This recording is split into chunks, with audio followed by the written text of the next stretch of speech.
సీతమ్మ పెళ్ళయ్యేదాకా రాముడు మైనర్. సీతమ్మ పెళ్ళయిన తర్వాత అబ్బో బ్రహ్మాండం. రంగధరాతి భంగ ఖగరాజ తురంగ విపత్పరం పరోత్తుంగ తమఃపతంగ పరితోషిత రంగ దయాంతరంగ సత్సంగ ధరాత్మజా హృదయ సారసభృంగ నిశాచరబ్జ మహతంగ. అంత మొరగాడినాడు. స్త్రీ సౌభాగ్యమే పురుషుడికి అంగరక్ష. పురుషులు సంతోషిస్తున్నారు స్త్రీలు వేసే వెక్కరాయి వేషాలకి. అది చాలా ప్రమాదం జాతికి. మీ సౌభాగ్యం కావాలంటే స్త్రీలు మంచి వేషాలు వెయ్యాలి. అమ్మా, తల్లులందరికీ విజ్ఞాపన చేస్తున్నా, కుంకుమ పెట్టుకోండి, పసుపు రాచుకోండి, కాటిక పెట్టుకోండి. పురాణం చెప్పడానికి వచ్చావు, నీకెందుకయ్యా ప్రైవేట్ విషయాలు? పురాణంలో మన ప్రైవేట్ అంతా ఉన్నదమ్మా. ఇది నా పర్సనల్ ఇంట్రెస్ట్ కాదు, ధర్మశాస్త్రముల యొక్క శ్రద్ధ మీరు తప్పక మన్నిస్తారని. వెధవ కాగితం పుట్లు పారేయండి అవుతారా. కాగితం పెట్టుకుంటే కుంకుమ అవుతుందా? ఇడా పింగళ సుషుమ్న అనే 3 నాడులు ఉంటాయి.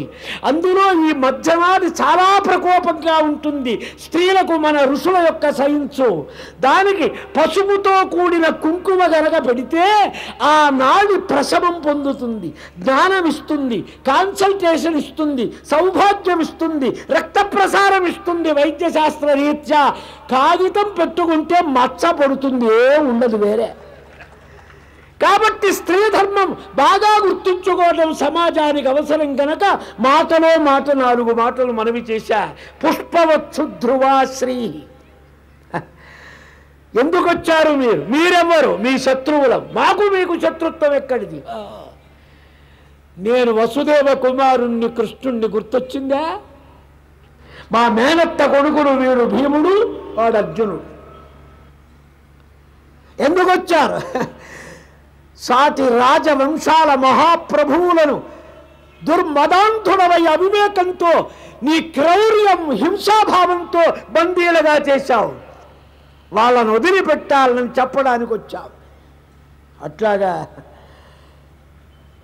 నేను ఎవ్వడికి గెలవకుండా తేలేదన్నాడు. గెలిచా కదా నీ ఇష్టం వచ్చిన పనులు చేయకూడదన్నారు. నీ డబ్బు కదా అని పిచ్చిగా ఖర్చు పెట్టకూడదు. నీ ఇల్లు కదా అని విపరీత అట్టహాసాలు చేయకూడదు. నీకే పెడితిరా. ఈశావాస్యమిదగు సర్వం యత్కించ జగత్యాం జగత్ తేన త్యక్తేన భుంజీథా. ఈశావాస్యోపనిషత్తు. ఈశావాస్యమిదం సర్వం, సర్వం పరమేశ్వరుడు. నీవెవడు? నీకో ఇండివిజువల్ కెపాసిటీ ఉందా? నీకో ప్రాపర్టీ ఉందా? తేన త్యక్తేన భుంజీథా. ఇతర ప్రాణుల సౌకర్యం కోసం, ఇతర జనుల యొక్క యోగక్షేమాల కోసం నువ్వు త్యాగం చేసి ఆ త్యాగమైన దాంట్లో నువ్వు జీవించు. అంతేగాని ఇదంతా నాదనుకుంటే పొరపాటు. కడు క్రూరుడమయి నృపతుల విడువని నాడు ఆజిపు అంటనేయులు ఇక్కడ వచ్చి భుజశక్తి ఏర్పడ విడిపింతురు. పాండు కుమారులు వచ్చారు బందీలను విడవించడానికి. విడుస్తావా? నువ్వు మరణిస్తావా? నీ ఇష్టం అన్నాడు. త్రయాణం కేనతే రాజం యోద్ధుముత్సహతే మనః అస్మదభ్యతమేన ఇక సజ్జీభవతుకో యుధి. 3 వచ్చాం, నీ ఇష్టం వచ్చిన వాడిని కోరుకో. మేము సైన్యంతో రాలేదు, నువ్వు సేన లేకుండా పోరాడు. మాలో 3లోని ఇష్టం వచ్చిన వాడిని కోరుకో.